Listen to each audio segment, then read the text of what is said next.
I am making this video, which was written by ComradeNet, which he himself wrote as an agreement with Dr. Abraham Weizfeld about the recent peace negotiations between Israel and Hamas. All rights are reserved to ComradeNet for writing of this piece, and the subject matter contained within it is shared by myself, the RedPagan. Solidarity to Dr. Weizfeld and to ComradeNet. Their channels and the link to Net's blog post are linked in the description below. Dr. Weizfeld has recently stated that if Hamas was disarmed, it will probably result in further massacring of the population. And he's not wrong in saying this. He compared such a scenario to the Sabra and Shatila massacre. The comparison to the Sabra and Shatila massacre is a correct one, as this was a historical event where an unarmed civilian population, which was promised international protection, was left vulnerable to brutal killings by an allied militia, while a major military force, in this case the Israeli Defense Force, i.e. the Zionist forces, controlled the surrounding area and was found indirectly responsible. His concerns seemed to stem from the core elements of the plan that could create a new vulnerability for the Palestinian population in Gaza. One of those being mandatory disarmament. The plan requires Hamas and other armed groups to disarm.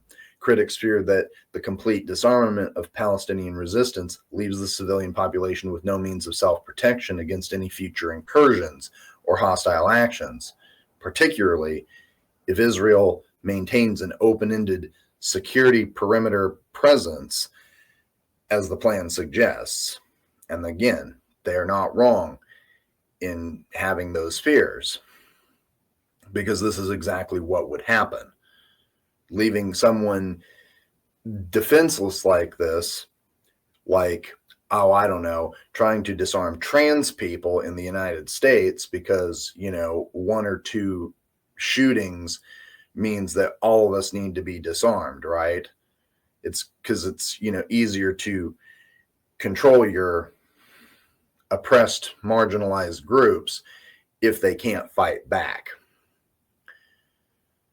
2. Lack of Palestinian agency and sovereignty. The plan calls for an international transitional body chaired by the United States President to govern Gaza, sidelining Palestinian political factions and the Palestinian Authority.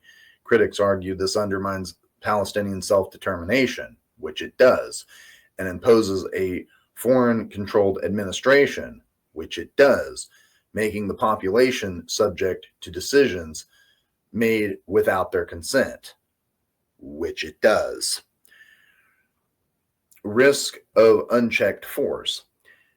The militarization requirement, coupled with a lack of clear internationally guaranteed permanent ceasefire and full withdrawal of Israeli forces, is seen by some as creating a scenario where the civilian population is left defenseless, while the occupying power retains overwhelming military superiority and a presence near or inside the territory.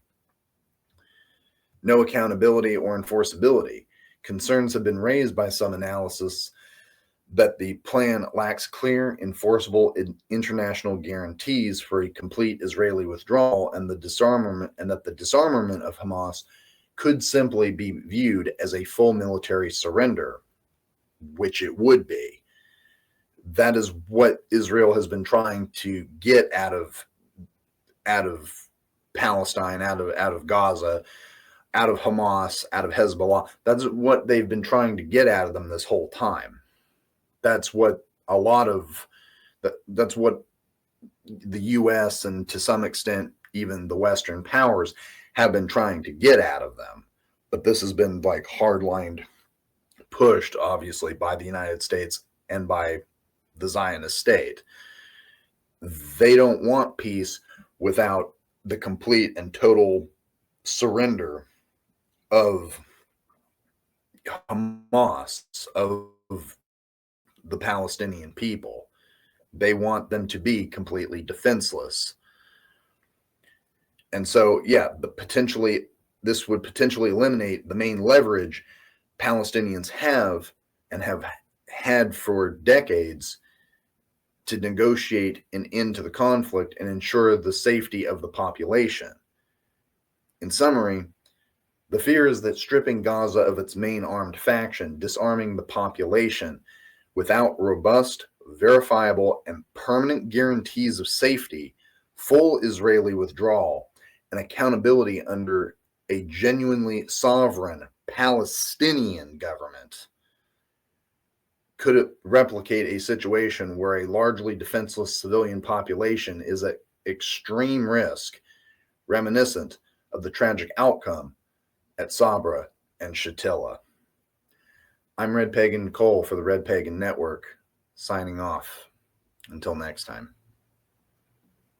Thank you for watching.